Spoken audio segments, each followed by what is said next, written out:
According to ancient sources, the Hyksos were a band of savage outsiders who invaded and took control of Egypt by force. They were brutal rulers who controlled the Nile Delta until heroic Egyptian kings defeated them. But how accurate are these sentiments? Do they have a basis in fact, or is this fake news spread by the rulers who replaced them? We'll delve into that and more as we explore the question, who were the Hyksos? The label of Hyksos was first used by the Egyptian historian Manetho in the 300s BCE.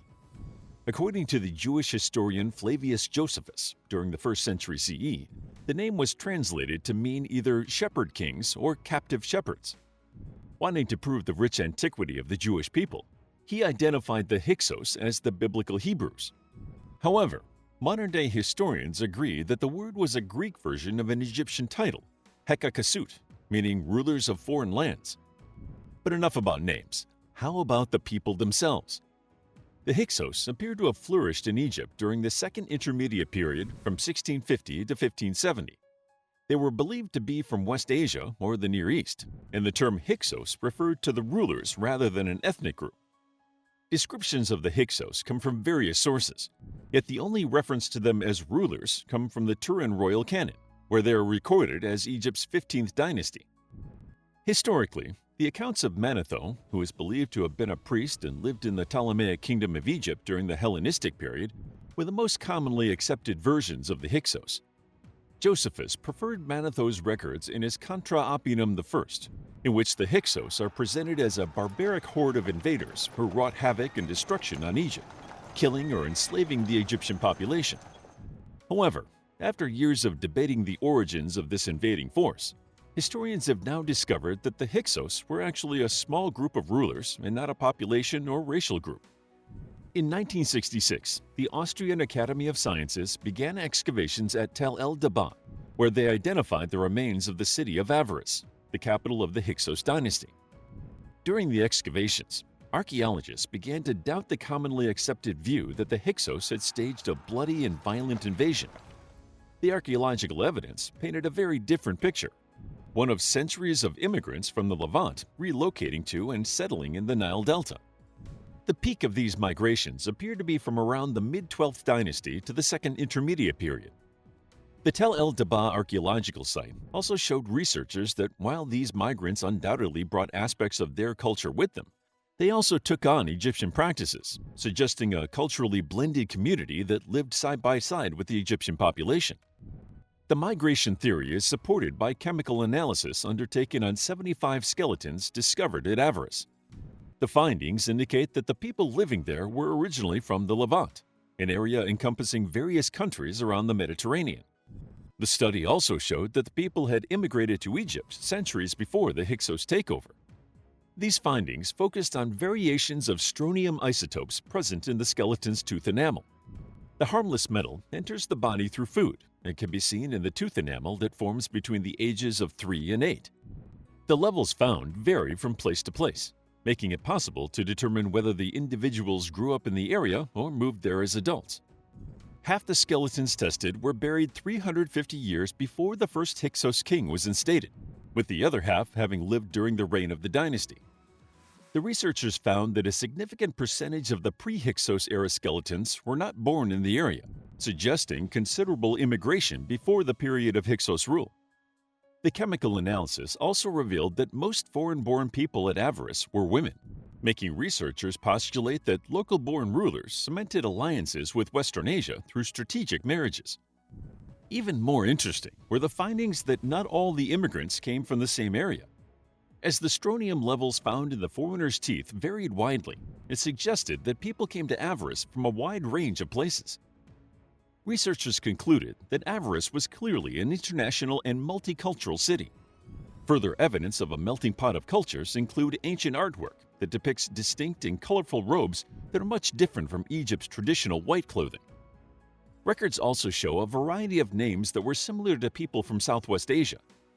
Burial practices varied and included non-Egyptian burial customs, such as bronze weaponry without scarabs or protective amulets, and the city's elites being buried with pairs of animals, possibly donkeys, outside their tombs.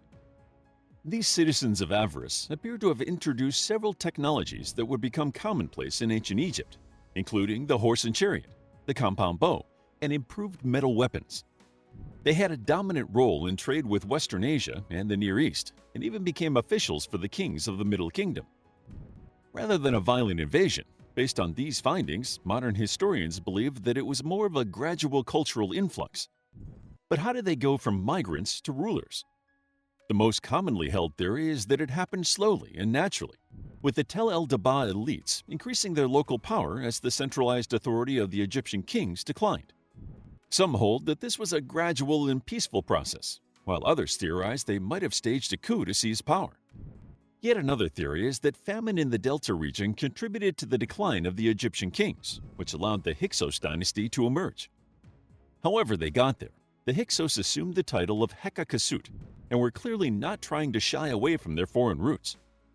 The idea of identity was undoubtedly important to the Hyksos kings, and they adopted elements of Egyptian royalty, including Egyptian titles, hieroglyphic inscriptions, scribal activity, and the pantheon of Egyptian gods. Most historians believe this was an effort to be more acceptable to the Egyptian people, but maintaining the title of Hekakasut and their Amorite names suggests they still had strong links to their heritage. Their identity was also demonstrated in the architectural style of Tel el-Dab'a, as the majority of the major monuments are built in a distinctly Near Eastern style. Architectural excavations also revealed a Canaanite-style temple, Palestinian pottery, and Minoan frescoes. Their chief deity was a storm god, and they linked the Egyptian storm and desert god Seth to his Syrian counterpart, Hadad. They further demonstrated this blend of Egyptian and Near Eastern ideas by merging Egyptian administration with the more tribal structures of the Amorite groups. The Hyksos' links to the Amorites were confirmed with the discovery of a tablet fragment in the palace at Avaris.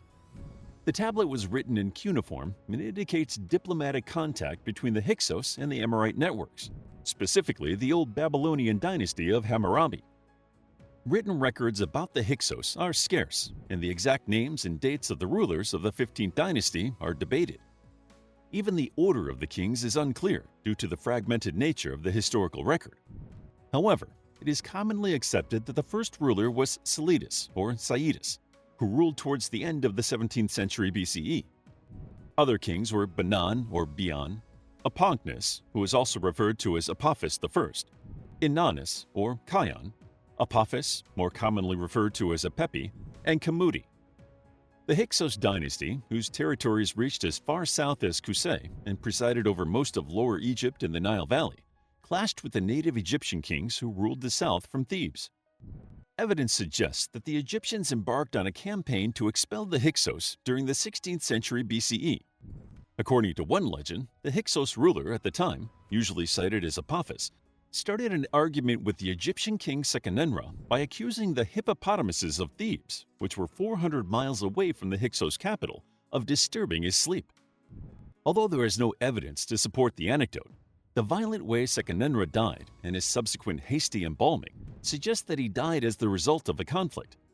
Some historians claim that the axe wound to his forehead forensically matches a Western Asian-style axe. Some suggest that during this time, Apophis made an unsuccessful attempt at forming an alliance with the rulers of Kush, who ruled in Lower Nubia. During these conflicts, the Egyptians created propaganda to invalidate the Hyksos rulers. The Egyptians began vilifying the Hyksos rulers, and when Kamose succeeded Seqenenra, he erected multiple stelae at Karnak that recorded his campaign against the Hyksos. The stelae paint a very negative picture of the Hyksos rulers while detailing Egyptian conquests of several cities and include details of a siege of Avaris. According to the stelae at Karnak, Kamose had taken a fleet and troops from Nubia to make a surprise attack against a southern Hyksos settlement before marching north. The Hyksos king ruled over a multicultural kingdom, including Egyptians and others of Eastern descent. Kamose chose not to spare any Egyptians living under Hyksos' rule, grouping them with the enemy. Kamose claims that his fleet captured enemy ships laden with weapons before sailing past the Hyksos capital and taunting his enemy. He also claims to have intercepted a message from Apophis to the Kushite prince, urging the Kushites to join the fight. Ultimately, Kamose remained undefeated, seizing the Berea oasis and returning to Thebes triumphant.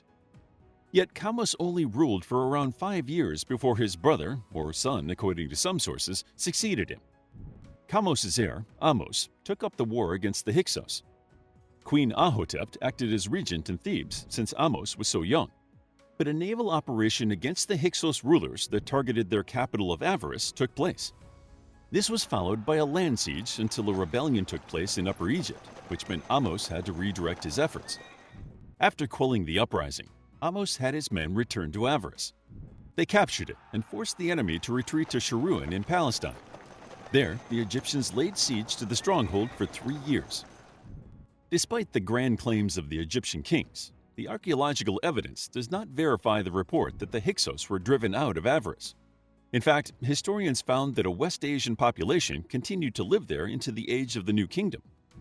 Given that historians now believe the label Hyksos referred to the rulers rather than the population, it is possible that while the kings were defeated, the city remained largely unchanged.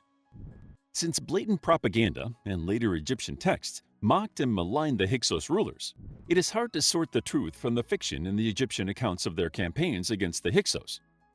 Many historians postulate that the goal of the Egyptian tales of the Hyksos was an attempt to legitimize less stable Egyptian regions. Findings at Tel el-Dabah demonstrate the undeniable impact of the Hyksos on New Kingdom culture, technology, and society. As the research continues, these long-forgotten communities give us a broader understanding of life in ancient Egypt and remind us that propaganda has been a tool used for a very long time. How would you like to get a deeper understanding of history, impress your friends, and predict the future more accurately based on past events? If this sounds like something you might be into, then check out the brand new Captivating History Book Club by clicking the first link in the description. To learn more about the Hyksos, check out our book, Hyksos, a captivating guide to the conquerors of ancient Egypt who ruled during the 15th Dynasty. It's available as an ebook, paperback, and audiobook. If you enjoyed the video, please hit the like button and subscribe for more videos like this.